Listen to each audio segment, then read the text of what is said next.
ಬೆಂಗಳೂರಿನಲ್ಲಿ ನಡೆದ ಪೆದ್ದಿ ಚಿತ್ರದ ಪ್ರಮೋಷನ್ ಕೇವಲ ಸಿನಿಮಾ ಈವೆಂಟ್ ಆಗಿ ಉಳಿಯಲಿಲ್ಲ. ಅದು 2 ಭಾಷೆಯ ಸ್ಟಾರ್ ನಟರ ನಡುವಿನ ಮಧುರ ಬಾಂಧವ್ಯಕ್ಕೆ ಸಾಕ್ಷಿಯಾಯಿತು.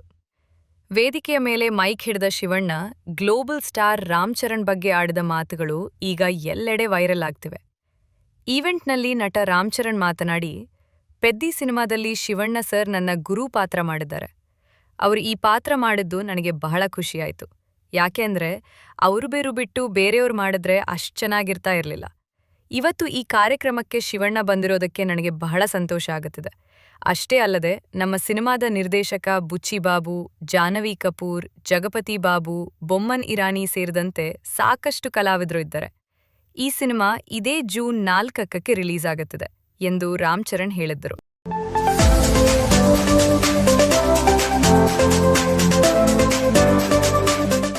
ಸುದೀಪ್ ಅದ್ಭುತ ನಟರಾಗಿರೋ ಜೊತೆಗೆ ಬಹಳ ಒಳ್ಳೆ ನಿರ್ದೇಶಕರೂ ಹೌದು. ಅವರ ನಟನೆಗೆ ಇರುವಂತೆ ಅವರ ನಿರ್ದೇಶನಕ್ಕೂ ಪ್ರತ್ಯೇಕ ಅಭಿಮಾನಿ ವರ್ಗವಿದೆ. ಈವರೆಗೆ 6 ಸಿನಿಮಾಗಳನ್ನ ಸುದೀಪ್ ನಿರ್ದೇಶಿಸಿದ್ದು, 6 ಸಿನಿಮಾಗಳು ಹಿಟ್ ಎನಿಸಿಕೊಂಡಿವೆ, ಜೊತೆಗೆ ಗುಣಮಟ್ಟದ ಸಿನಿಮಾ ಎಂಬ ವಿಮರ್ಶೆಯನ್ನು ಪಡೆದುಕೊಂಡಿವೆ. ಆದರೆ ನಟನೆಯಲ್ಲಿ ಬ್ಯುಸಿಯಾಗಿದ್ದ ಸುದೀಪ್ ಕಳೆದ 12 ವರ್ಷಗಳಿಂದ ಸಿನಿಮಾ ನಿರ್ದೇಶನ ಮಾಡಿಲ್ಲ. ಆದರೆ ಇದೀಗ ಸುದೀಪ್ ಮತ್ತೆ ನಿರ್ದೇಶಕನ ಕುರ್ಚಿಯಲ್ಲಿ ಕೂರಲು ಸಜ್ಜಾಗಿದ್ದಾರೆ. ಸುದೀಪ್ ಅವರು ಹೊಸ ಸಿನಿಮಾ ನಿರ್ದೇಶನ ಮಾಡಲಿದ್ದಾರೆ. 2014ರಲ್ಲಿ ಬಿಡುಗಡೆಯಾಗಿದ್ದ ಮಾಣಿಕ್ಯ ಸಿನಿಮಾದ ಬಳಿಕ ಸುದೀಪ್ ಇನ್ಯಾವುದೇ ಸಿನಿಮಾ ನಿರ್ದೇಶಿಸಿಲ್ಲ. ಪ್ರಸ್ತುತ ಅವರು ಅನೂಪ್ ಭಂಡಾರಿ ನಿರ್ದೇಶನದ ಬಿಲ್ಲಾರಂಗ ಭಾಷಾ ಸಿನಿಮಾನಲ್ಲಿ ನಟಿಸುತ್ತಿದ್ದು, ಆ ಸಿನಿಮಾದ ಬಳಿಕ ಸುದೀಪ್ ಅವರು ಖುದ್ದು ನಿರ್ದೇಶನ ಮಾಡಲಿರುವ ಹೊಸ ಸಿನಿಮಾನಲ್ಲಿ ತೊಡಗಿಕೊಳ್ಳಲಿದ್ದಾರೆ ಎನ್ನಲಾಗುತ್ತಿದೆ. ಸಿನಿಮಾದ ಚಿತ್ರಕಥೆ ರಚನೆಯಲ್ಲಿ ಸುದೀಪ್ ತಮ್ಮನ್ನ ತೊಡಗಿಸಿಕೊಂಡಿದ್ದು, ಶೀಘ್ರವೇ ಸಿನಿಮಾದ ಅಧಿಕೃತ ಘೋಷಣೆಯನ್ನು ಮಾಡಲಿದ್ದಾರೆ. ಪ್ರಸ್ತುತ ಬಿಲ್ಲಾರಂಗ ಭಾಷಾ ಸಿನಿಮಾದ ಮೇಲೆ ಸುದೀಪ್ ಗಮನವಿದ್ದು, ಆ ಸಿನಿಮಾದ ಬಿಡುಗಡೆ ಬಳಿಕವಷ್ಟೇ ಸುದೀಪ್ ಅವರು ಹೊಸ ಸಿನಿಮಾದ ಘೋಷಣೆ ಮಾಡಲಿದ್ದಾರೆ.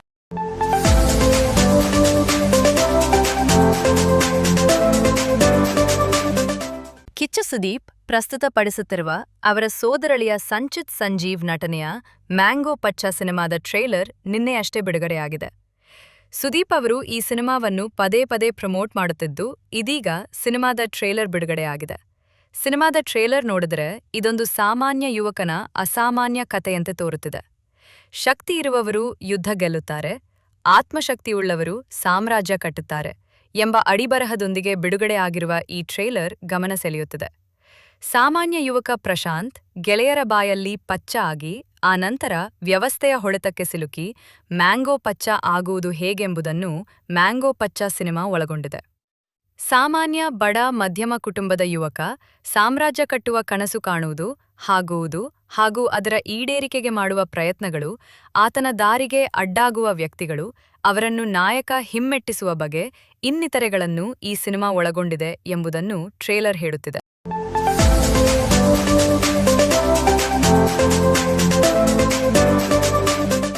ಕಳೆದ ಕೆಲವು ತಿಂಗಳುಗಳಿಂದ ತಮ್ಮ ಖಾಸಗಿ ಬದುಕಿನ ಬಗ್ಗೆ ಹರಿದಾಡಿದ ಸುದ್ದಿಗಳು ಮತ್ತು ವೈಯಕ್ತಿಕ ಫೋಟೋಗಳು ಸಾಮಾಜಿಕ ಜಾಲತಾಣಗಳಲ್ಲಿ ವೈರಲ್ ಆದ ಬಳಿಕ ತಮ್ಮ ಜೀವನ ಸಂಪೂರ್ಣ ಬದಲಾಗಿದೆ ಎಂದು ಕೃಷಿ ತಾಪಂಡ ಹೇಳಿದ್ದಾರೆ.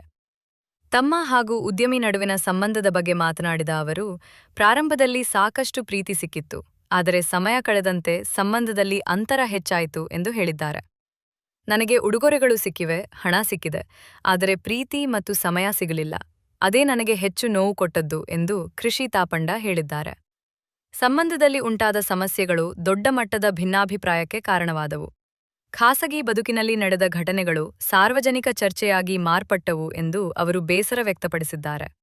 4 ಗೋಡೆಗಳ ಮಧ್ಯೆ ಉಳಿಯಬೇಕಿದ್ದ ವಿಷಯ ಬೀದಿಗೆ ಬಂತು. ಜನರು ನನ್ನ ಹಲವು ವರ್ಷದ ಪಯಣ ಮರೆತು ಕಳೆದ ಕೆಲವು ತಿಂಗಳ ಘಟನೆಗಳಿಂದಲೇ ನನ್ನನ್ನು ಅಳೆಯುತ್ತಿದ್ದಾರೆ ಎಂದು ಕಣ್ಣೀರಿಟ್ಟಿದ್ದಾರೆ.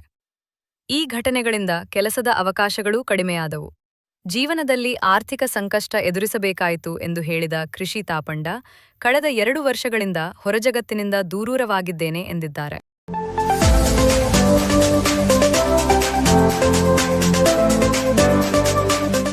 ಬಾಲಿವುಡ್ನ ಖ್ಯಾತ ನಟ ರಣವೀರ್ ಸಿಂಗ್ ಅವರು ಎದುರಿಸುತ್ತಿರುವ ಸಾಲು ವಿವಾದಗಳ ಬೆನ್ನಲ್ಲೇ ಮೈಸೂರಿನ ಐತಿಹಾಸಿಕ ಚಾಮುಂಡಿ ಬೆಟ್ಟಕ್ಕೆ ಭೇಟಿ ನೀಡಿ ನಾಡದೇವತೆ ತಾಯಿ ಚಾಮುಂಡೇಶ್ವರಿಗೆ ವಿಶೇಷ ಪೂಜೆ ಸಲ್ಲಿಸಿ ಕ್ಷಮೆ ಯಾಚಿಸಿದ್ದಾರೆ.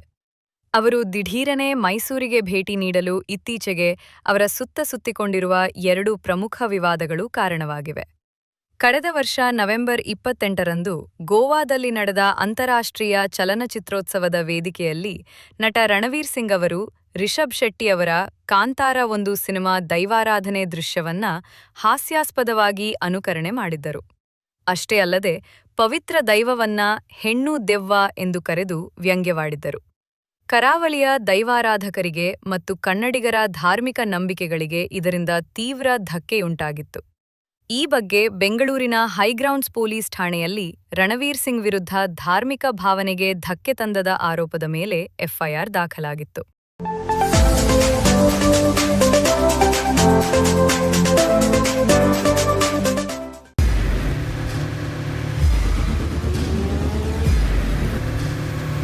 ಪ್ರಜಾಮಾರ್ಗ ನ್ಯೂಸ್, ಇದು ಜನಸಾಮಾನ್ಯರ ಧ್ವನಿ. ನಮಸ್ಕಾರ. ನೀವು ನೋಡ್ತಾ ಇದ್ದೀರಾ ಪ್ರಜಾಮಾರ್ಗ ನ್ಯೂಸ್. ರಾಷ್ಟ್ರದ ರಾಜ್ಯದ ರಾಜಕೀಯದ ಬಗ್ಗೆ ಹೆಚ್ಚಿನ ಸಿನಿಮಾ ಅಪ್ಡೇಟ್ಗಳಿಗಾಗಿ ಫಸ್ಟ್ ಲೈಕ್ ಮಾಡಿ, ಸಬ್ಸ್ಕ್ರೈಬ್ ಆಗಿ, ಹಾಗೆ ಫಾಲೋ ಕೂಡ ಮಾಡಬೇಕು.